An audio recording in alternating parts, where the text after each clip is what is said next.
special! My pride project is going to revolutionize what music actually is. It's got screaming verses with clean choruses and polyrhythmic breakdowns on every track. Never gets old! Sounds like a recipe for success to me. Good luck, dude. I'm sure you're gonna blow us all away.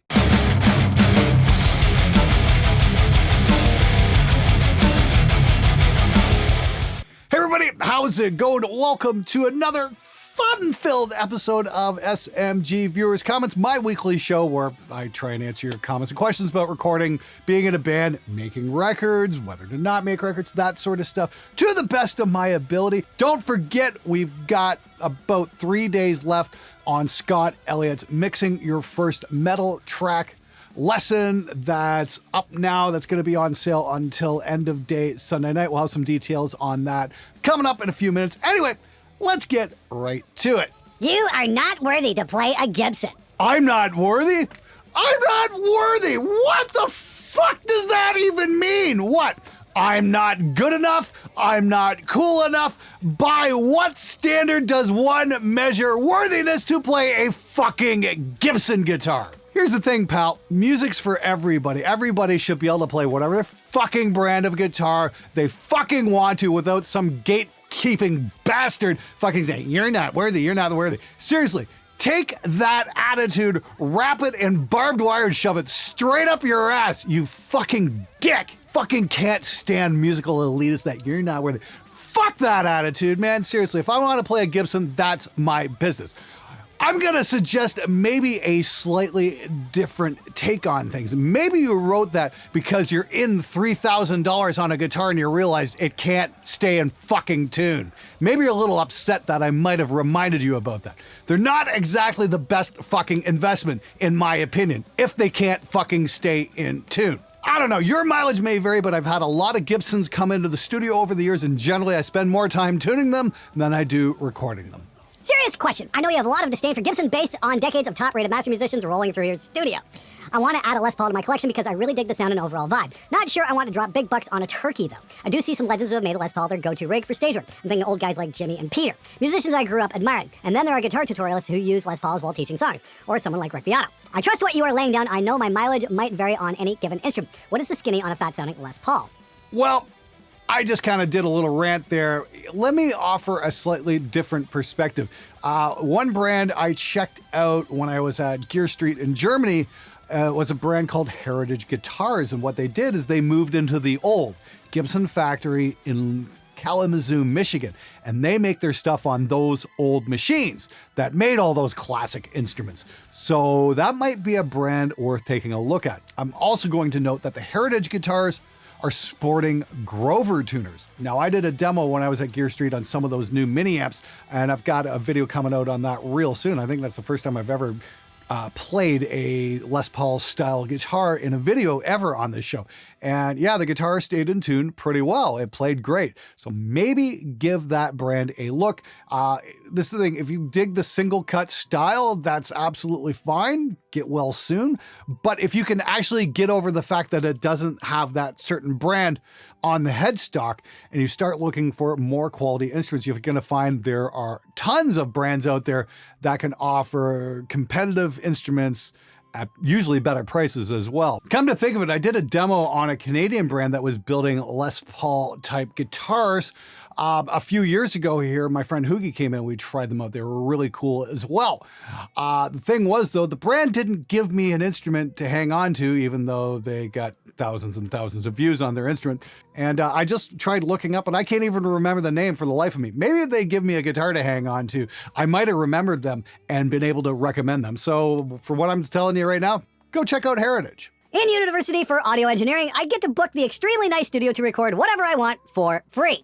And you're gonna have all sorts of fun spending most of your adult life paying off that student loan. Enjoy your free studio time while it lasts, because the next 3 or 4 years are gonna go by real quick. Just graduated from audio engineering school and I got tons of studios lined up emailing me, begging me to work for them. Yeah, I'm sure that is exactly how it's going too. You know what though? Here's a bit better perspective on how it's really going to go. And you know, best of luck in your career, because I know you're going to be awesome at it. All you got to do is remember to say this to the clients, and this is your guaranteed path to success. Would you like fries with that?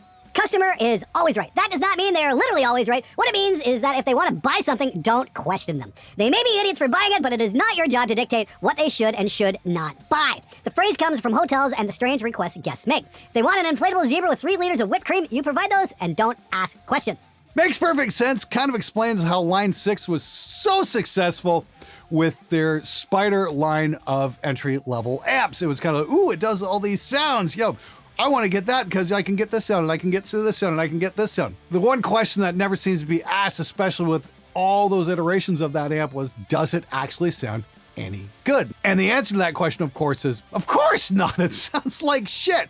The Spider 5 Mark II, they did step things up a little bit with that, so I'll give them credit where credit's due. Now, the smart choice, if you're looking for something like that, would probably be to get something like a Pod Go, which is a little bit more money and is gonna actually sound pretty fucking decent. But then again, if you're in retail, the motto is take as much as you can, as often as you can. So if somebody comes in asking questions about a Line 6 Spider, you're like, here you go, thanks for all that money, see you in a couple years when you realize that thing sucks.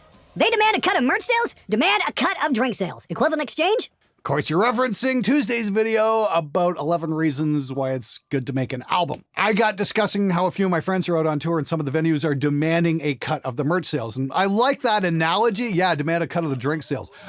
Yeah, good fucking luck. I'm sure that's exactly how it's going to happen as well. Unfortunately, there are some very unscrupulous club owners out there who are going to try and make a cut off you any way they can. I mean, like we discussed there a couple weeks ago, how the whiskey in LA won't even let people videotape in the club. Instead, they'll videotape and then sell it to you.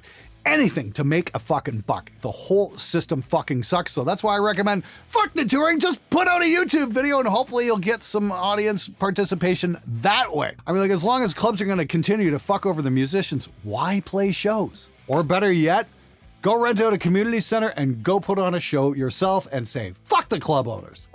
I can't say this enough. I bought Ulrich Wild's guitar course from ProMix, and he literally explained nothing. I got Cully's guitar tone mastery, and boy, do I now know how to mix a cab, but dialing in a tone on a head, nada. Scott and Chernobyl's course was really good and does walk you through, but I was looking for a second perspective of his, so maybe you could do a video on how do you dial in a metal tone or an amp head using a few different heads. Do you start with everything at midnight? Do you start with a boost? Do you use the same boost settings every time? Boost before dialing in or boost after? Gain first, presence first. It's been a while since I saw your how to record heavy guitar. For the most part, I remember how to mic a cab. Which is between you and Cully, I think I got that. Or should I use your IR pack available from where? Shameless pitch here. Arigato and fuck you, Glenn! I think I could do an updated tutorial on how to dial in an amp. Yeah, I think that's a great suggestion. Cola didn't do guitar tone mastery. He had his own amp miking course. Scott's guitar tone mastery was absolutely phenomenal, by the way. That's one of the few courses I've actually sat through twice because there's just so much good information on. And that makes a great segue into this next part. We've got Thursday, Friday, Saturday, and Sunday, 4 days left as of this morning. Well, Scott's new course, Mixing Your First Metal Song, is on sale for $79. Price goes up Monday morning back to $99. So if you want to get it now, because Scott's just an absolutely wonderful teacher. He'll take you through his whole system step by step and teach you how to organize all your tracks and get everything laid out in a logical fashion so you can use those as your building blocks to make better mixes. Can't say enough good things about how Scott does his stuff. It's absolutely phenomenal. You're going to learn a lot of great shit in here, and it's a cool song as well. And there's a lot of stuff about mixing vocals in there too, which is great because I find a lot of stuff, especially the stuff I do, tends to focus more on instruments and whatnot. So it's always great to get a slightly different perspective on how to deal with things from a different instructor. We've also got a few days left on some limited time Scott bundles. You can get Mixing Your First Metal Song along with Mixing Extreme Metal as a combo deal for $147. Now you can get those two plus Metal Drum Programming Mastery and Guitar Tone Mastery for a combined rate of $297. Once again, that sale is going to end Sunday night, so grab it while you can. Links in the description below. Now back to the show. I used to run a rehearsal studio that saw about 150 bands run through a week. Every single band thought they were going to be Oasis, Metallica, or Queen. I'd say about 4 to 5 bands actually sounded great. The rest were 100% delusional. It's crazy how many bands think they're going to hit the big time and sell millions of albums. Optimism is a wonderful drug, especially for the home musician. It takes a lot to be able to step outside your comfort zone and look at yourself with a critical eye, and unfortunately, it doesn't happen all too often. That being said, it is a great hobby and it's a lot of fun, and it can be a great stress reliever for your normal 9 to 5, or if you've got a shit manufacturing job like I had for years on end. Now, I was in a band back in the early 90s and, I thought, hey, we might have a real shot here too. Turns out we didn't. That's okay. I'm fine with that because that segued into a career recording bands, and those who can't perform record, obviously. And then those who can't record teach people how to record on YouTube. That's how that works. Oddly enough, this is what wound up becoming my career. This is like a completely different path than I ever expected to go out on, but it's been an awful lot of fun, and I'm grateful to be here, and I'm absolutely indebted to every single one of you guys for coming back week after week after week. Point being here is you might not wind up having a career in music the way how you intended, but when an opportunity presents itself, don't say no. Thank you for pointing both sides of the coin in these pair of videos. They has been quite eyes-opener and give me new perspective to share with my band and try to follow a better plan. Let's see if we could achieve something, but no one could say if we fail that it was not for trying enough or not enough information. Thanks again. Hey, thanks so much for writing in. This is something I thought I'd try. It's a little bit of a new concept for me, is that's looking at an issue from both sides. Of course, a week ago, I did 13 reasons why recording an album is a terrible idea, and Tuesday I put out, here's 11 reasons why it's a good idea. Seemed to get a lot more positive response on the second one. Nobody really likes being told that their idea is going to be a financial failure and it's going to put them in the hole for a lot of money. I understand that, there's a lot of unpleasant things we don't want to hear, but we actually need to hear. Here's my question to you guys is, do you want to see more videos like that where we take a look at the opposite end of the spectrum? I know I did one there a couple months back. It was like 13 things to not waste money on in your studio, and that got a lot of great responses. I'm thinking maybe we could do something, 13 sound investments for your studio, that kind of thing, where we take a look at things maybe from a bit more positive perspective. Would that be something you guys would be interested in seeing? I really want to hear from you. Please leave a comment below and let me know what you think, because if there's enough interest, I'll make that video because I think it could be a lot of fun. This video is stupid. You can use a shitty drum kit versus a drum kit, but no, low and high tier drum kit by the same designer is not a good comparison. Same materials or quality of building are some things that the developer will still using okay the chance, some things, but not at a point where you can say spend $5,000 more for just that. Dude, what the fuck are you trying to say? People, if you're going to write comments, try to have them say something coherent so we can understand what the fuck you are trying to say. The other thing is, drummers, if you don't know how to do that, ask your mom to write it for you. LMAO, why the fuck are you double micing your voice for a YouTube video? Is this video supposed to be an adult chart-topping album or something? Well, hey, Bob, thanks so much for fucking writing in. I absolutely love your take on things. I'm not double micing, I've got a single mic. What I've got here, though, is I've got the Neve 1073 OPX, and that's being split out to two inputs. I'm taking a direct output out of the digital end, which is going into my Mac, and then I'm taking the analog out of it. That's going through the distressor back here that keeps the peaks under control. And that's going through the analog input on the Focusrite Red 16 line, which is an absolutely phenomenal interface. One's kind of a safety net in case I compress too hard. On the distressor, I've got a untouched digital copy that's absolutely perfect that I can run back through if I need to in case I make a mistake.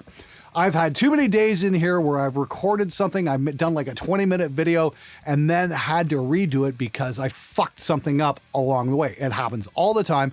So it's basically a time-saving measure. But thanks for writing in with your know-it-all perspective on things. It was super helpful.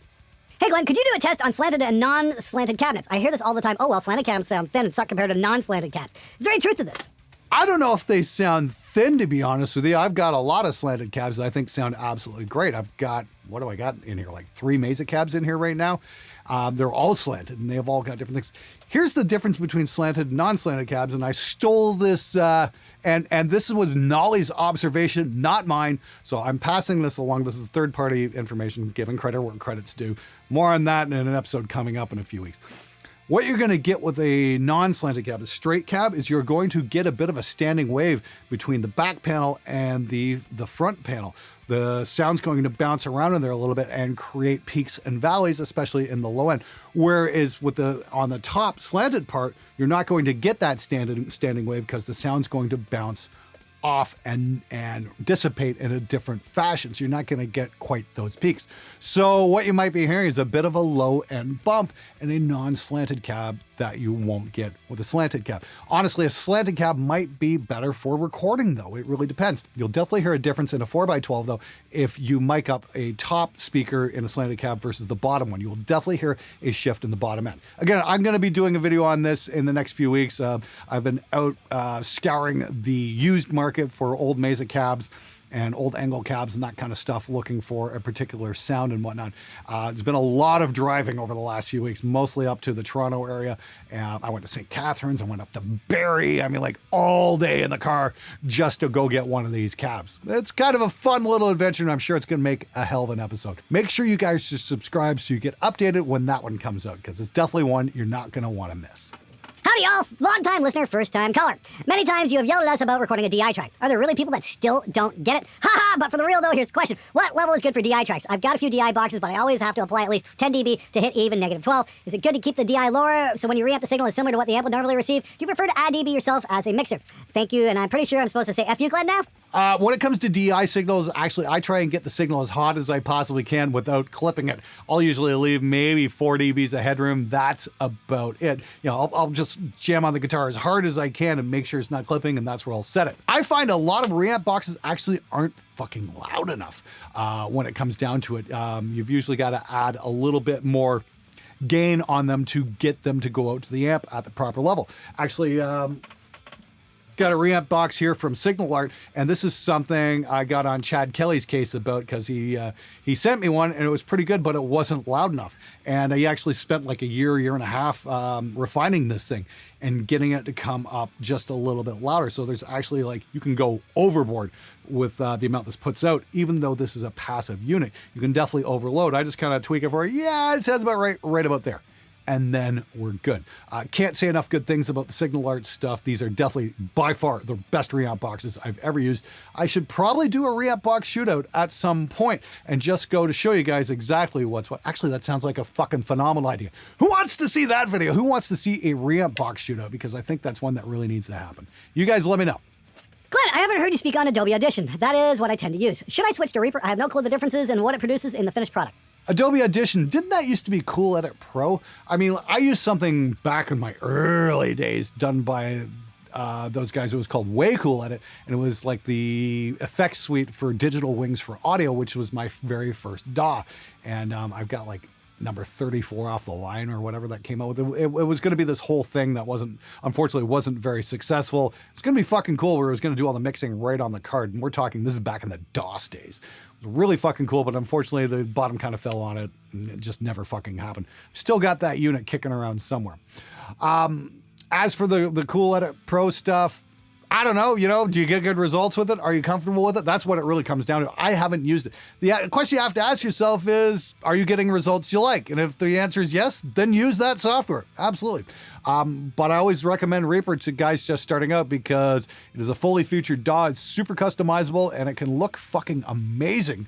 I'm actually going to switch over probably to the Imperial interface in the next week or two because that's what the guys at Lua are using. I'm like, yeah, you know what? This one looks pretty fucking badass. We should totally do that.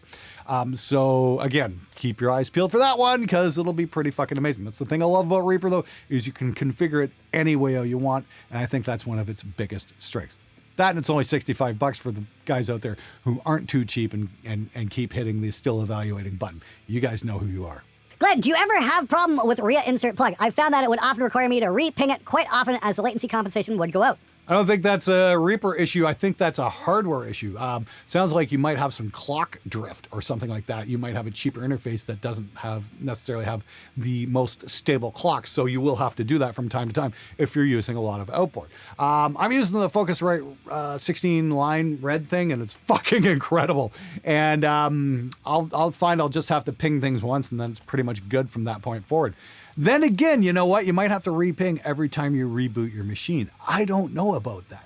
I'm wondering if somebody has a script out there that will re-ping all of the REA-inserts all at the same time. So you Reaper guys out there know if that exists, and if it doesn't, I'm wondering if somebody could write a script for that. I think that'd be a really cool feature. Maybe we should like request that or something. That might be really fucking cool. All you guys out there are still using software and stuff like that, just went, what the fuck are you talking about? I don't know if I can get this in the shot here or not. Let's see here. I mean, like, I've got all this insane outboard just sitting right over here. I've got like an Ashley EQ, a couple DBX 160s. I've got that Gain Lab compressor, and I've got like a couple of stems and a Tagler. And I use this stuff all the time. I'm going to be doing a video on software versus outboard because I think that's a video that needs to happen. That's a discussion that has to happen. And I want to look at things, just kind of show you the results I used to get versus what I'm getting now. A lot of you guys are saying how much better my mixes are sounding these days, and a lot of it has to do with a lot of the outboard I'm using, and then a couple software tweaks I'm using as well. So it's not necessarily one or the other, but it's a hybrid system, I think, that's working the best for me anyway. For those of you guys who are interested, though, you can get some killer deals on some cheap outboard gear that's going to change the sound of your mixes for the better. You don't have to break the bank. There are some absolutely amazing hidden gems out there, and I'm going to have some episodes coming up on those in the very near future. I remember back in the late 80s how Barenaked ladies made their big break when some female politician whined about their name. Actually, the year was 1991 or early 92 because I was in my third year of college when that happened.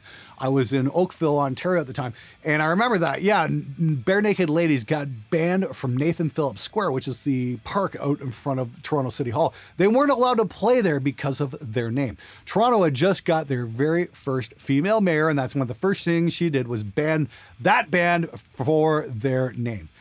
Next thing you know, everybody started buying their demo tape. I remember going to a party and that was going around, and it had a lot of what would become future hits like If I Had $1 Million and Be My Yoko Ono. Those were all on that demo.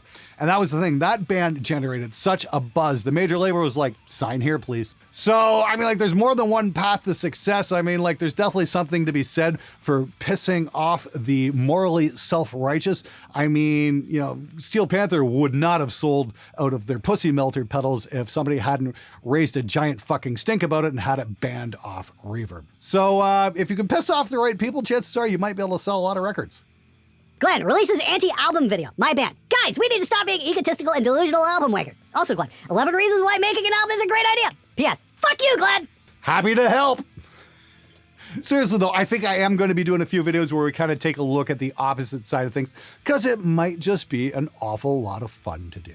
All right, everybody, that's it for this episode. Thanks again for coming back week after week. You guys absolutely fucking rock. One more time, we've got a few days left on that Scott Elliot Mixing Your First Metal Song lesson. That's going to have a link in the description below. Plus, we've got limited time deals on the Scott bundles where you can get guitar tone mastery, metal drum programming mastery, and mixing extreme metal. We've got them all set, ready to go. Sale ends Sunday night. Make sure you grab a copy. That's it for this episode. And until next time, get out there and let's make some great music together.